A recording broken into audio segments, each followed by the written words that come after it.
Hey guys, welcome to E24। मैं हूं नवीन सिंह भारद्वाज और अपने जन्मदिन के मौके पर मनोज बाजपेयी ने एक पोस्टर जारी किया था और जिसके ट्रेलर का इंतजार बहुत ही बेसब्री से हो रहा है। और मैं ऐसा कहूंगा कि मैं उन प्रिविलेज लोगों में से एक हूं कि ट्रेलर रिलीज होने से पहले मुझे देखने को मिला और मुझे बहुत ज़्यादा पसंद आया।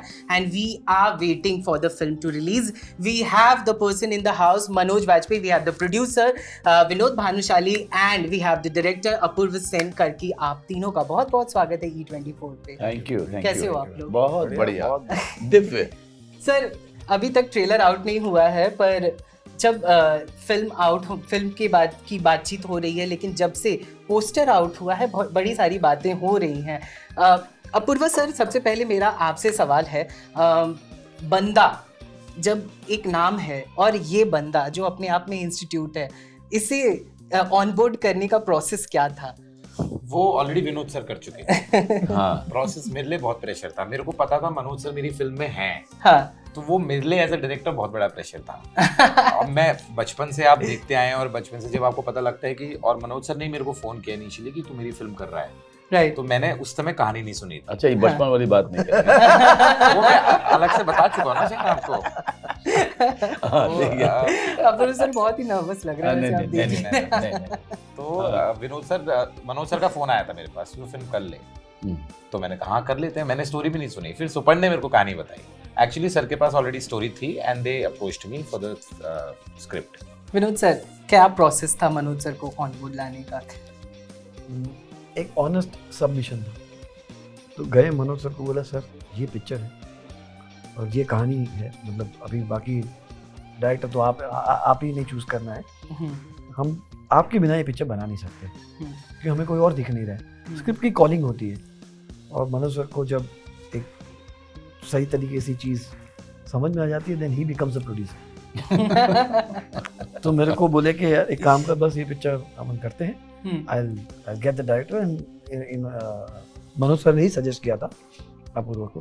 तो मैंने सुपन को पूछा भी था, मेरे भाई अभी नवी कंपनी शुरू की है, बंद मत कर दियो। ये तो मेरे को भी बताया था सुपन ने कि ऐसा बोला है। मैं बोला देख, तो but I must tell you, हमने फिल्म देखी है and we are very proud of.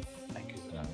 मतलब सर, ये मनोज सर तो हमें पता है जहाँ भी ये करेंगे काम, हम सबको उनसे प्यार है और हम सब उनकी फिल्म देखेंगे, चाहे वो फिल्म हो या वेब सीरीज। पर एक और किरदार जो मुझे बहुत ज़्यादा इसमें पसंद आया, जब मैं ट्रेलर देख रहा था, मैंने दूसरी बार भी देखा, the guy who is playing godman. उनको, और मतलब वो जो बात भी कर रहे हैं वो भी एकदम वैसा ही लग रहा है जैसा हमने कहीं तो देखा है, कहीं तो सुना है। उन्हें किस तरह से आपने, वो कौन है, अगर उनके बारे में अगर कुछ बताना चाहें? उनका नाम है सूर्य मोहन कुलश्रेष्ठ जी। वो लखनऊ के काफ़ी बड़े थिएटर लेजेंड रह चुके हैं और अभी भी थिएटर करते हैं और लखनऊ में ही रहते हैं। तो हमारा जो कास्टिंग डायरेक्टर है शिवम गुप्ता, उसने बहुत सारे ऑडिशंस लिए उस प्रोसेस के लिए और फाइनली ही we arrived at a point. और जब इन्होंने पहली बार ऑडिशन अपना टेस्ट भेजा, स्क्रीन टेस्ट भेजा, तो हमको पता था कि वी फाउंड आवर पर्सन। और फिर ग्रेजुअली उन्होंने भी बहुत ज़्यादा मेहनत करी, करीबन 1.5 महीना उनके पास समय था before we went on floors. वो ना बहुत ज़्यादा प्रैक्टिस करते किसी भी चीज़ की, उन्होंने मैनरिज्म पकड़ा। उसके बाद फाइनली जब वो शूट पे आए तो वो शूट पे भी इतना ज़्यादा सीरियस थे कि, जैसे मैं बता रहा था कल भी किसी को, कि एक पुलिस वैन में उनको बैठा के रखा हुआ था, वो सीन था। तो हम सब लोग लंच करने चले गए, वो अकेले पुलिस वैन में बैठे रहे हैं और पुलिस वैन में ही उन्होंने खाना खाया है। कि मैं अपने, मतलब इस स्पेस को छोड़ के नहीं जाना चाहता। That serious he is, that legend he is.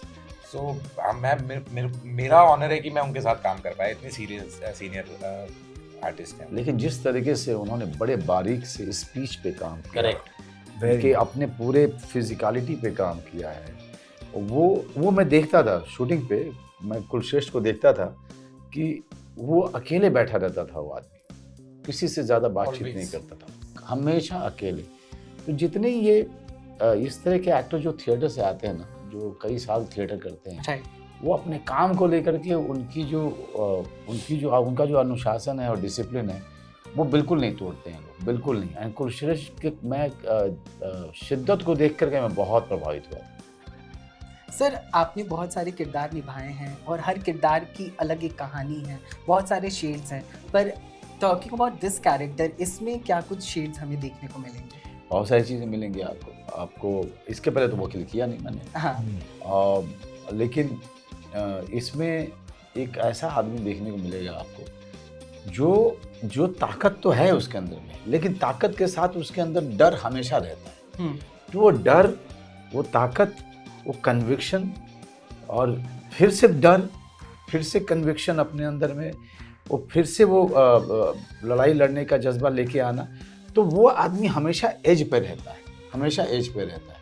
वो आदमी शेर बन जाता है जब वो कोर्ट में होता है, कोर्ट में होता और है, एकदम से साधारण आदमी होता है जब कोर्ट के बाहर बाहर आ निकलता है। जाता है। हाँ, तो ये सारी चीज़ें जो ऊपर नीचे मुझे बड़ा जो है वो शॉट टू शॉट मुझे अपने आप को उसके साथ खेलना पड़ता था। प्लस मुझे जब मैं तैयारी कर रहा था अपने आप में और अपूर्व के घर पे जाके बैठ के कर रहा था, तो मुझे जोधपुरी एक्सेंट ना मुझे मुश्किल हो रही थी, क्योंकि मुझे समझ नहीं आता कि मैं कहाँ से सीखूं।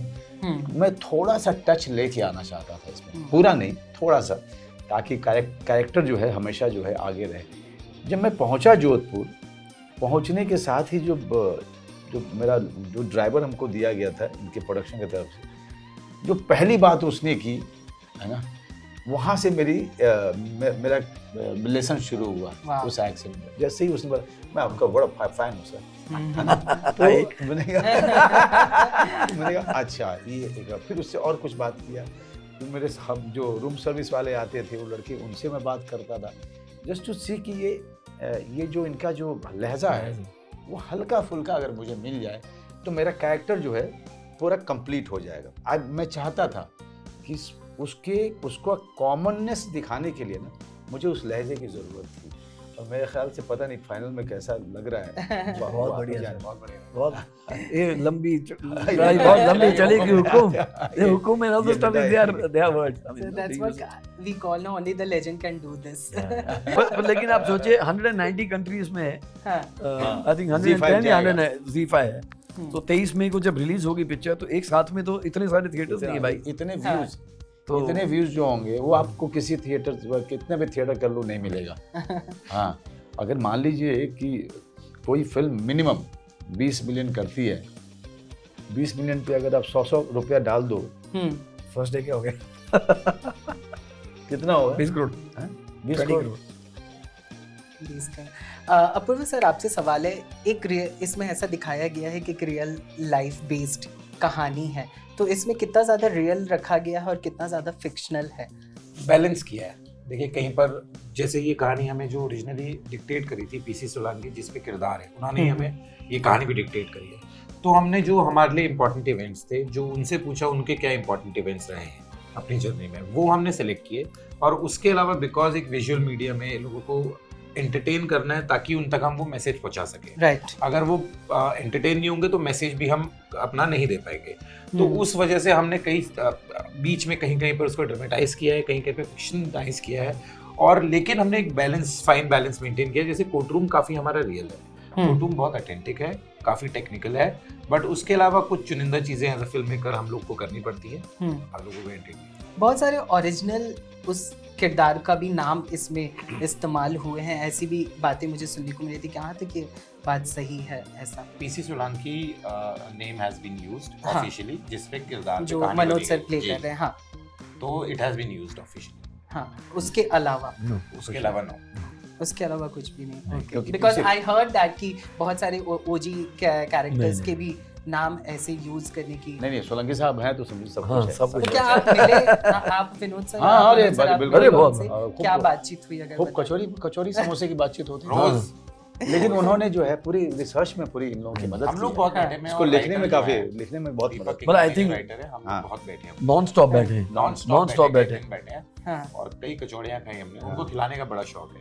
अच्छा। जी बहुत। सर, तो मनोज सर, आप मतलब जैसे because you are playing the guy who sitting in front of you, तो आपने कुछ ऐसे कुछ उनके लहजे, उनके नहीं, मैं तरीके लेना कुछ नहीं चाहता। वैसा? और इन लोगों का भी जो है अप्रूव था कि इमिटेशन नहीं करना है, हम्म, हमको उनका एसेंस ले करके एक कैरेक्टर बनाना था।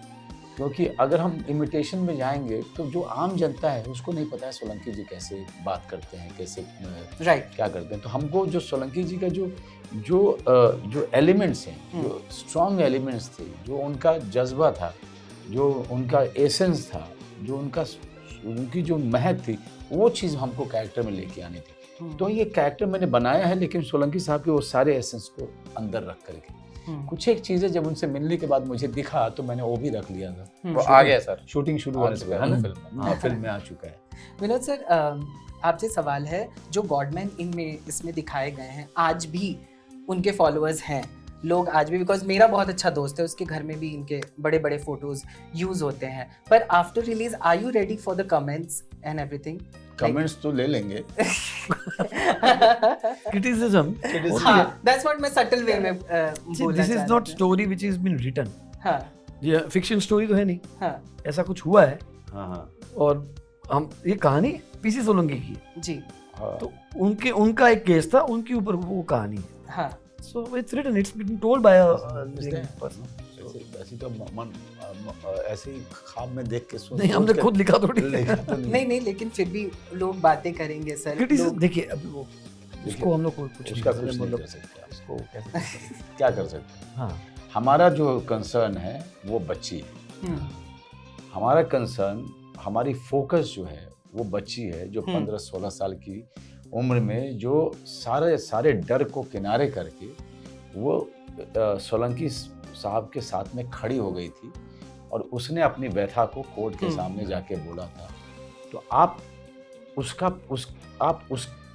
उसके बारे में सोचेंगे, आप उसके साहस की प्रशंसा करेंगे, आप उसके जरिए इस समाज को ये संदेश देंगे कि भाई देखिए इस तरह का डेंजर है आपके बच्चों को। बिल्कुल सही है ना, वो ज्यादा जरूरी है, डर ज्यादा जरूरी नहीं है। जब लड़की नहीं डरी तो फिर हम लोग तो सिर्फ फिल्म मेकर है सर, हम क्या करें, हमें क्यों डरना चाहिए? और ये घटना तो घटी और वो लड़की भी इसी दुनिया में है, सोलंकी साहब भी इसी दुनिया इसी में दुनिया में। हाँ जिन्होंने जिए ये लाइफ। हाँ। हाँ सर आपकी जो भी फिल्में अभी तक आई हैं, चाहे जनहित में जारी हो या अब आने वाली फिल्म है अटल है या फिर बंदा है, थोड़े से क्रूशियल टॉपिक्स होते हैं, क्या वो आप वैसे स्क्रिप्ट देखकर सेलेक्ट करते हो या फिर नहीं, रोमांटिक फिल्में किसी और को देखते हैं। नहीं, what is- क्या है ऐसा? आई थिंक हम साधारण परिवार से साधारण लोग हैं जिन्होंने लाइफ को करीबी देखा भी है। And we wanted that a common man, if is becoming एक कॉमन मैन, अगर उन्होंने हीरोइज्म का कोई काम किया है, it should be, the story should be told. लोगों को क्या बोलते हैं, ये कहानी फिर हम जब सुनेंगे या जब हम पर्दे पे देखेंगे तो वी रिलेट टू इट ना। सडन एक फिक्शन ऐसे कर दें, एक बंदे ने 50 आदमी मारा, वो तो देख चुके हैं ना, हम लोग तो देख रहे हैं सर। तो कल को ऐसी फिल्में बनानी हो तो बनाएंगे, बट अभी हमको लगा कि आफ्टर कोविड लोगों को इस तरीके की कहानियाँ जो कि रूटेड हो या बायोपिक का सेफ्टी क्या है कि घट चुकी है घटना, now we have to just choose the right story and then उसको वीव करना है। पर एक कुछ हुआ है ना वहाँ पे, ऑथेंटिकेटेड है, लोगों को इसमें इंटरेस्ट आएगा नहीं आएगा सुनने में, then you have a rough idea, so that's it. Manoj sir, आपसे लास्ट सवाल है, थोड़ा सा अलग है ये हटके, कि रियल लाइफ में आप किस तरह के बंदे हो? गुलमोहर वाले मनोज हो या फिर सरदार खान वाले मनोज हो या फिर फैमिली मैन वाले मनोज हो, जो कि परफेक्ट प्रोफेशनल लाइफ में एकदम परफेक्ट है, पर्सनल लाइफ में भी एकदम ये परफेक्ट है? मैं कहीं से कुछ नहीं हूँ। हाँ, थोड़ा थोड़ा इनमें मेरा है, सब में मैं होता हूँ थोड़ा थोड़ा। मैं हर जगह हूँ शिष्य, लेकिन बस थोड़ा थोड़ा।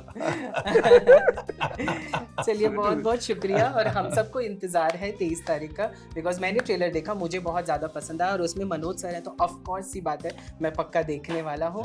Thank you so much Vinod sir ऐसी फिल्म लाने के लिए।